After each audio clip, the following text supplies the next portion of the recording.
국회 정상을 위해서는 각 당의 대표, 그다음에 원내대표 등도 함께 회동하는 것이 훨씬 더 바람직하다 저희 판단을 하고 있습니다.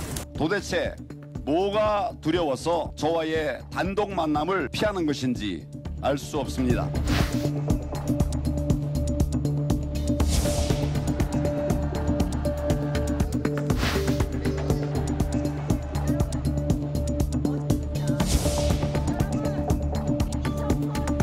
모욕적이고 명예훼손적인 그런 표현입니다. 또 여성 정치인께서 정말로 서슴없이 썼다는 데에서 놀라울 따름이고.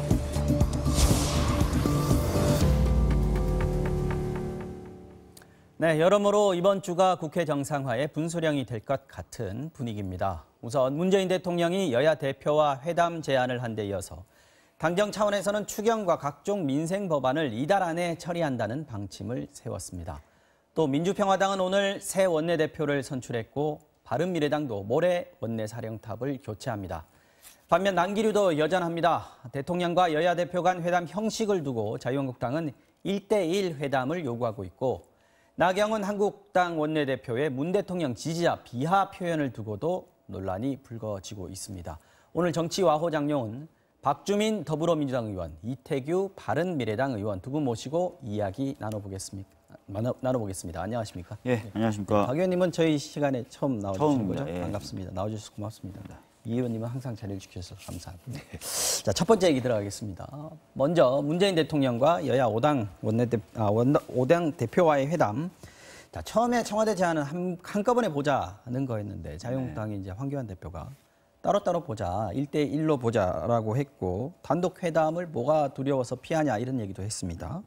형평성 문제가 있으면 다른 당과도 따로따로 1대1로 만나면 될 거 아니냐 이런 얘기까지 했는데 박 의원님께서는 어떤 형식이 바람직하다라고 보시는지요?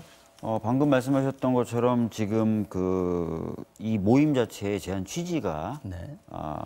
북한 문제 관련돼서 여뿐만 아니라 야의 모든 지도자들이 모여서 한꺼번에 지혜를 모으자라는 취지로 제안이 됐었습니다. 네.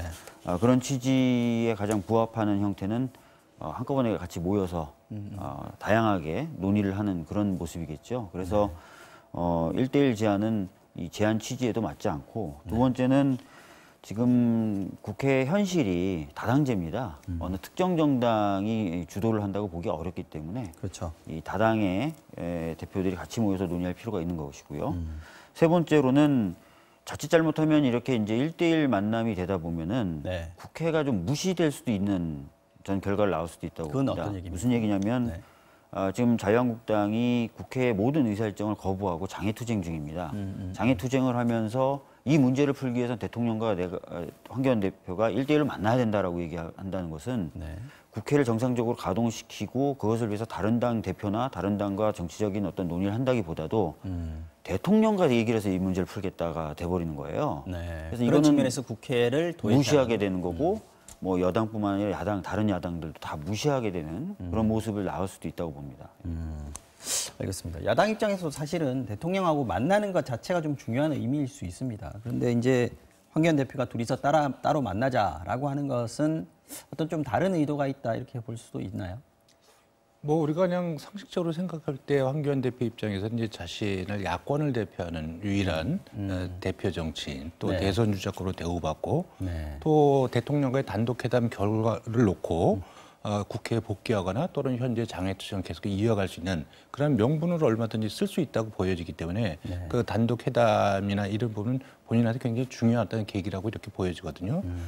그런데 저는 이제 여야나 청와대 모두 지금 이제 대화가 중요한데 이 회동의 형식을 가지고 사전에 기싸움을 벌이거나 이런 부분은 저는 바람직스럽지 않다고 생각이 듭니다. 그렇기 때문에 물론 형식도 굉장히 중요하지만 네. 너무 형식에 치우치게 되면 사실 내용이 부실해지는 경우들이 있거든요. 그렇죠. 그래서 저는 이제 대통령께서 사실 허심탄회한 입장이라면 여러 가지 바쁘시겠지만 제1야당 대표 또 교섭단체 대표가 1대1로 만나자. 그럼 저는 그럼 좀 만나주실 필요가 있다고 생각이 듭니다. 지금은 또 특히 그 여야 지도부 간의 대화도 중요하지만 또 우리가 대통령제 하에서 청와대가 갖고 있는 중요한 의미가 있기 때문에 대통령께서 야당 대표와 이렇게 대화를 하시는 거 사실 굉장히 중요하다 저는 그렇게 생각이 들어서 그런 부분을 좀 열어주실 필요가 있다는 생각이 들고 두 번째는 다자 이렇게 회동을 하더라도 사실 이게 오찬회동 하면 보통 이제 1시간 반 뭐 이렇게 합니다. 근데 1시간 반 동안에 여러분들이 모여가지고 깊이 들어가기 힘들다. 예, 식사하면서 돌아가면서 한두 마디씩 하면 시간 다 지나가거든요. 그러면 거기서는 정치적인 공세나 자기 합리화 발언에는 거의 할 게 없어요. 그래서 저는 대통령께서 힘드시겠지만 또 과거에 그런 대통령께서 이제 그런 거를 전례가 없지만 만약에 오자회동, 뭐 다자회동을 한다면 그럼 내가 오후 한나절 다 비겠다. 이렇게 해서 충분하게 이야기를 해야 의견도 조율하고 또 절충점도 찾아낼 수 있는 거 아닌가. 저는 이제 그런 거가 좀 대통령께서 좀 필요하고 여당도 그런 걸 좀 적극적으로 검토해야 된다. 그러면 저는 야당이 여기에 응하지 않을 이유는 없다 이렇게 생각을 합니다. 함께 다 만나되 시간을 좀 넉넉하게 잡아서 좀 집중적으로 얘기할 수 있는 그런 그리고 게 이제 됐으면 잠깐 좋겠다. 뭐 조금 쉬는 시간이 있지 않겠습니까? 그랬을 적에 이제 필요할 경우에 뭐 개별적으로 조금 만나서 따로. 대화도 좀 해보고 저는 그런 문화가 좀 필요하다 이렇게 생각합니다. 1대1로 하더라도 그런 식으로 하는 게 좀 자연스럽다 이렇게 보시는 건가요? 아니 그 과거에는 이제 다자회 회동 후에 잠깐 제1야당 대표를 따로 만나신 전례가 있잖아요. 과거 홍준표 대표나 뭐 그런 형식을 취해도 좋고. 근데 저는 이게 여러 오랜 시간을 좀 토론하고 휴식 시간도 그 휴식 시간에 뭐 그 대통령과 또 제1야당 대표나 또 제2야당 대표가 티타임도 별도로 하면서 산책도 한 번씩 속내도 하고요. 좀 이야기하고 뭐 그런 거 있잖아요. 우리가 판문점에서 김정은 위원장하고 두 분이 대화하면서 많은 부분을 또 교감을 가졌을 거 아니겠습니까? 그걸 야당 대표하고 좀 해주시면 얼마나 정치가 조금 부드러워질 수 있겠는가 이런 생각을 좀 해보는 거죠, 저는. 사실 대통령이 이런 제안을 한 것이 국회에서 워낙 안 풀리고 있으니까 대통령이라도 나서야 된다 이런 분위기들 때문에 그 제안을 하신 거 아닌가 이런 생각도 좀 드는데. 뭐 두 가지 의미가 있는 거죠. 아까 말씀드렸던 것처럼 처음에 제안됐던 의제는 이제 대북 인도적 지원 관련된 부분이었지 않습니까? 그렇죠. 대북 인도적 지원이라고 하는 부분 자체는 뭐 굉장히 많은 정치적 함의를 담고 있기 때문에 여야를 다 떠나서 뭔가 좀 총의를 모을 필요가 있는 부분이 있습니다. 그래서 그 주제에 관련돼서 다 같이 뭐 한번 얘기를 해보자는 차원이었고 두 번째 이제 말씀하신 대로 국회 차원에서의 논의에 좀 촉발이나 원활하게 돌아가는 것 이렇게 그 생각을 하셨겠죠. 근데 아마 대통령님이 이제 아까 말씀하셨던 그 기자 간담회에서 얘기 나왔던 것은 첫 번째 좀 방점이 찍혀 있었던 그렇죠. 부분이죠. 대담에서 나온 것 자체는 거기에 한정돼 있습니다. 의제가요. 네. 맞습니다. 그런데 박지원 의원 같은 분도 대통령이 좀 통 크게 황교안 대표 제안을 좀 받아들여라. 이런 얘기도 했는데 그런 측면에서 보면 어떻습니까? 대통령이 이제 뭐 국회에서는 좀 막혀 있더라도 대통령이 그래도 뭐 조건 없이 다 받아들인다라고 했을 경우에 뭐 야당이 할 말도 없어지는 자유한국당이 할 말도 없어지는 그런 것들도 좀 효과가 있지 않을까요? 아까 이제 이 의원님도 약간 비슷한 취지로 말씀을 하셨습니다. 뭐 통 크게 그런 거 좀 받을 수도 있지 않겠냐라고 얘기하시면서 뭐 형식보다는 내용이 중요하다라고 말씀을 또 해주셨는데 사실 이 경우에는 형식이 상당 부분 그 내용과 의미를 정하는 부분이 있습니다. 아까도 제가 말씀드렸던 것처럼 국회에는 지금 자유한국당이라는 야당만 있는 것이 아니라 이 의원님이 속해 계신 바른미래당도 있고 또 다른 당들도 있다는 것이죠. 그런데 이제 아까 이 의원님도 말씀하셨다시피 지금 자유한국당의 계속된 주장은 뭐냐면 마치 자신들이 유일한 야당인 것처럼 자꾸 얘기를 하는 거예요. 그런 부분을 일정 정도 또 인정하게 되는 부분도 있는 거고. 그건 다른 당에서 보기에도 좀 그렇긴 하겠습니다. 그다음에 이제 아까 말씀드렸던 대로 국회 패스트트랙을 이유로 촉발됐던 어떤 이런 갈등이라면 당연히 국회에서 먼저 대화를 하려는 시도가 이루어져야 된다는 것입니다. 근데 그런 걸 다 건너뛰고 대통령과 얘기하면 이 문제가 풀릴 것이다. 또는 풀린다. 오히려 사실은 대통령과 만났더니 이 문제가 다 풀려버리다. 그러면 국회와 정당들의 존재 의미, 역할이 좀 더 우스워지는 거 아니겠습니까? 그러니까 약간 그래서 저는 이 형식 자체가 지금은 내용과 의미를 좀 제약하는 부분이 있어서 이 부분에 대해서는 신중할 수밖에 없다라는 말씀을 드리는 겁니다. 박 의원님 아까 처음에 말씀하실 때 이제 그 대담에서 나왔던 대통령과의 대담에서 나왔던 의제는 북한에 대한 인도적인 식량 지원 이 문제에 대해서 이제 여야가 같이 얘기를 해보자라는 거였는데 지금 보면 청와대에서도 그렇고요. 뭐 국정 전반으로 의제를 넓혀서 논의를 하게 되지 않겠습니까? 실제로도요? 저는 뭐 그런 부분에서는 청와대가 굉장히 조금 열려 있는 자세가 중요하다고 봅니다. 물론 대통령께서 관심 사항이 지금 이제 남북 관계나 뭐 이런 부분에서 이제 대북 식량 지원 문제가 굉장히 중요한 어떤 그 계기가 될 수 있기 때문에 여기에 대해서 국민적인 또 정치권의 총의를 모아서 결정한다면 더 큰 의미가 있다고 생각이 듭니다. 일단 지원 양과 관계없이 그런 부분 외에 지금 이제 야당 대표와 이제 대통령과의 어떤 회동이나 만남 자체가 굉장히 제한돼 있기 때문에 네. 그런 부분에서 주제를 해서 많은 얘기를 하고 싶어 할 겁니다. 대통령과.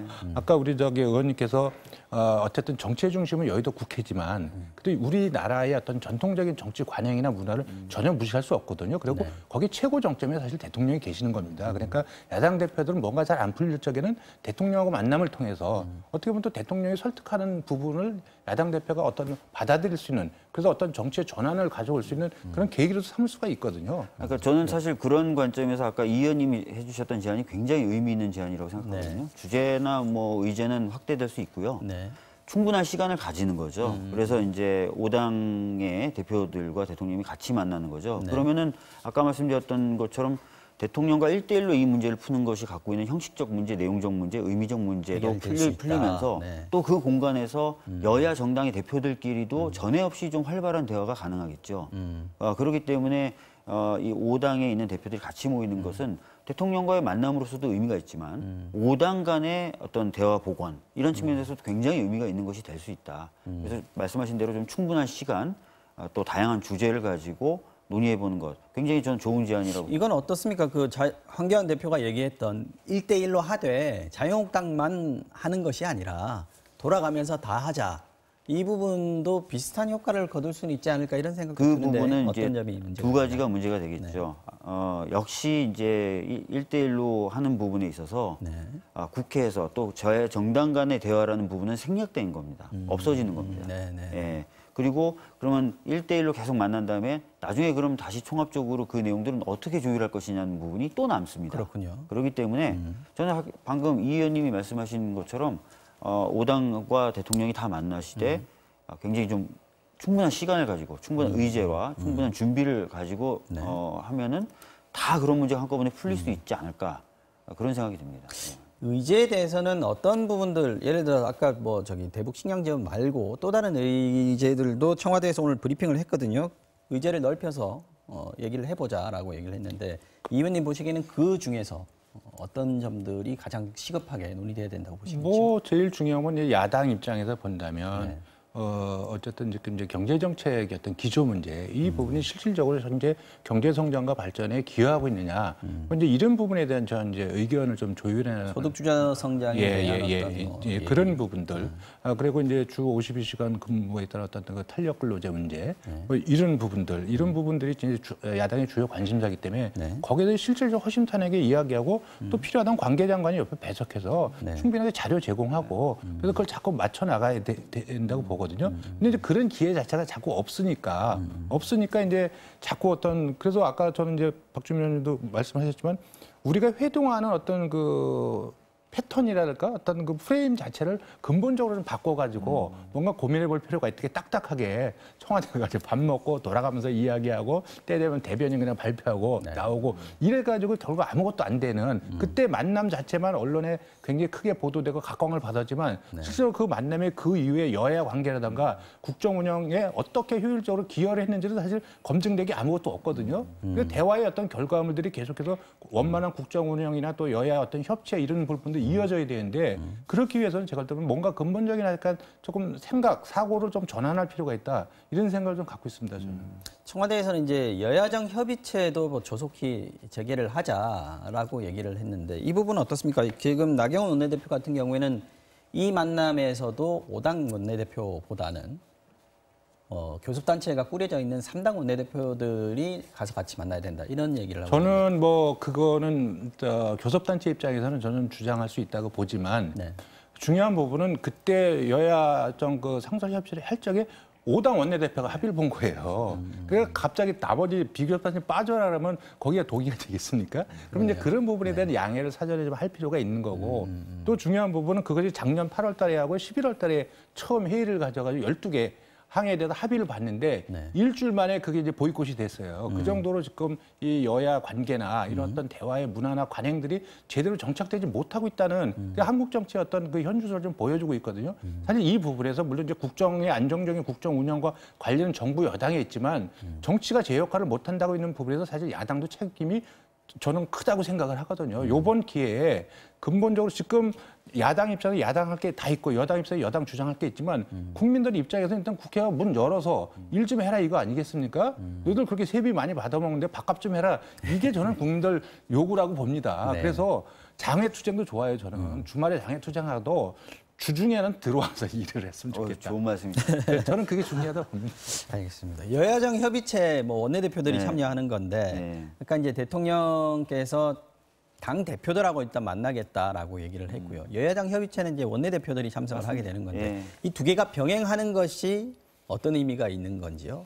사실은 뭐 저희 모든 정당이 당대표, 원내대표 투톱 시스템이잖아요. 네. 그렇기 때문에 뭐 이게 병행된다 하더라도 뭐 문제될 건 없을 것 같고요.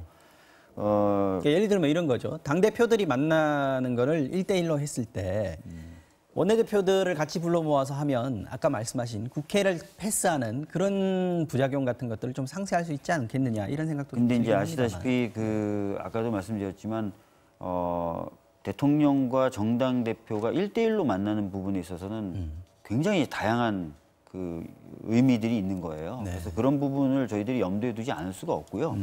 그리고 원내와 당은 또 구분이 되는 겁니다, 명확하게. 그렇기 때문에 저희들이 항상 투톱 시스템으로 가동하는 거죠. 그래서 그런 것들을 만약에 한쪽이 한쪽을 무조건 다 보완할 수 있다라고 보긴 또 어렵습니다. 그럼 원내대표들과의 만남, 여야정 협의체에서는 의제의 방점이 어디에 찍혀야 된다 이렇게 보시는지요? 저는 뭐 의제에서는 뭐 큰 차이는 없을 수 있다고 생각합니다. 근데 그거 말고도 좀 더 다양한 의제들이 논의될 수 있겠죠. 뭐 예를 들어서 이번에 저희가 다른 그 야 3당들과 합의했었던 내용 중에 하나가 국회 선진화법 관련된 내용도 있었거든요. 네. 뭐 21대에 적용되는 것을 전제로 국회 선진화법 좀 손을 봐야 되는 것 아니냐. 그런 것도 사실 이제 원내대표들 간의 모임에서는 다뤄질 수도 있는 거죠.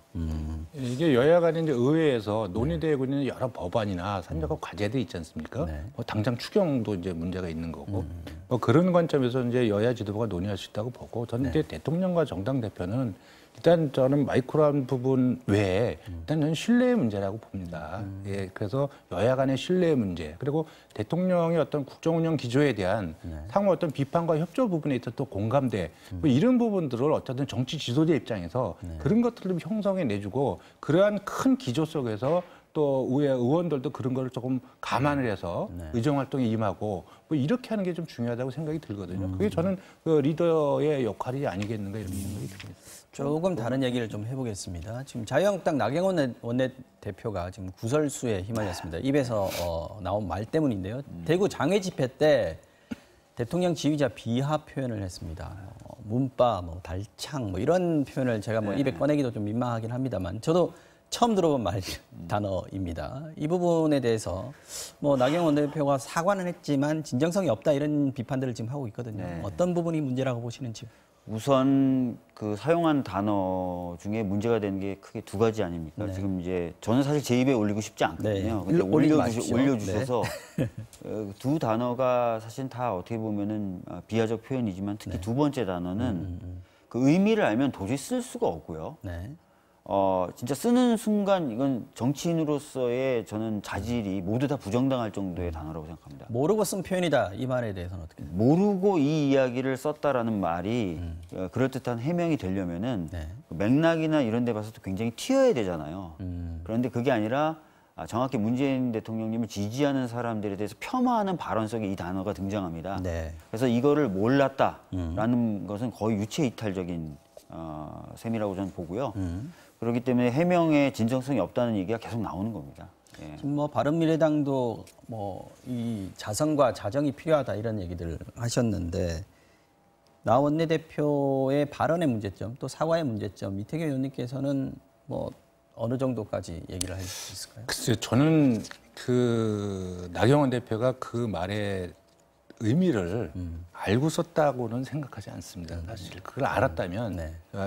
알고 썼다면 정말 심각한 문제가 있기 때문에 그냥 우연하게 이 SNS에 돌아다니는 말을 그냥 받아서 연설을 하다 보니까 쓴 것이 아니겠나. 저는 그렇게 이해를 하고 싶은데 원래 원고에는 없었다. 네, 근데 얘기도 중요한 있어요. 부분은 어쨌든 정치인 발언은 신중해야 됩니다. 신중해야 되고 이게 SNS에 돌아다니는 자극적인 용어들을 무분별하게 갖다 쓰는 거 이건 분명히 정치인의 책임이라고 보고 그런 부분을 해서는 안 된다고 생각이 들거든요. 과거에도 여러 정치인들이 그런 막말들을 받아서 쓰고 이런 경우들이 있는데 이번 기회에 정말 정치인들이 저는 신중해야 된다고 봅니다. 그리고 이런 막말들이 굉장히 그 적대적이고 또 상대방이 어떤 모욕감을 주는 그런 용어들이거든요. 네. 그 용어들 정치인들이 그래서 여과 없이 정치의 현장으로 끌고 들어왔을 적에 과연 우리 정치가 순화될 수 있는 것이냐, 네. 또 그것이 사회 통합에 도움이 될 수 있을 것이냐, 이런 부분들에서 정치인들은 저는 깊이 생각해 볼 필요가 있다. 예? 그래서 이거는 나경원 원내대표의 개인의 문제가 아니라 또 정치권 전체, 정치하는 분들이라면 깊게 생각해 볼 문제다, 이렇게 생각을 합니다. 근데 이제 자꾸 이제 어떻게 보면은 좋은 말씀이시고 맞는 말씀인데 그렇게 되면 어떻게 보면 약간 좀 희석되는 부분이 있을 수 있고요. 네. 저는 이 발언을 아까 이제 자료화면에서 저희 최고위 발언도 잠깐 소개가 됐지만 여성 정치인이 특히 이 발언을 썼다는 것에 진짜 아연 실색할 정도거든요. 그러니까 이거는 굉장히 어떻게 보면 국민을 국민으로 안 보는 것 아닌가 이런 느낌을 가질 정도의 단어거든요. 오늘 민주당 여성 의원들이 사퇴 촉구를 했습니다. 아니 이건 진짜 박 심한. 의원님께서는 어떻게 이게 처리가 돼야 이건 된다고 정말 너무 심하잖아요. 그러니까 국민을 대상으로 제가 진짜 입에 담기도 어려운 그런 존재다라고 규정을 해버리는 발언인데 전 이 발언에 대해서 사과도 사실 기자들한테 문자 보낸 거 아닙니까? 네, 사과 형식 이게 지금 말이 되느냐 이거예요. 저는 확실한 조치가 필요하다고 생각합니다. 예. 확실한 조치라는 게 어떤 정도일까요? 글쎄요, 뭐 사퇴하면 좋겠지만 뭐 그렇게까지는 안 하실 텐데 네. 저는 뭐 진짜 확실한 사과 그리고 당 차원에서 징계 정도라도 있어야 되지 않을까 싶습니다. 예. 지금 나경원 원내대표가 사과를 했습니다만 그걸로는 부족하다. 다시 한 번 더 짚어야 된다. 이런 말씀이신 것 같고요.